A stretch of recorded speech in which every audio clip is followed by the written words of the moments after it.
Hey guys, this is Candice and I'm your co-creator for today. So, I'll ask you this. Do you have your bucket list? So, ano nga ba yung bucket list? Ito yung nagbibigay ng direksyon sa buhay mo at sa mga decisions mo. Your why makes you grow by giving you courage and resilience to endure tough challenges in life. For example, in freelancing, money is the result of our work, but it's our why that fuels our work. So, tatanungin kita, bakit mo ba gusto mag-freelancing? Bakit ito ang napili mong gawin? Try to reflect on your bakit now and write down lahat ng bakit na maisip mo. Bakit gusto mo yung ginagawa mo? At ano yung gusto mong ma-achieve in this lifetime?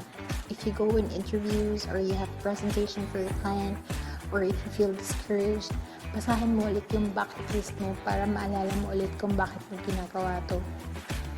Your bucket list is basically just there to help you recognize your limitless potential. Your bucket list is there to remind you daily of your purpose. So, I hope this video was helpful. So share your thoughts in the comments and I'll see you next time.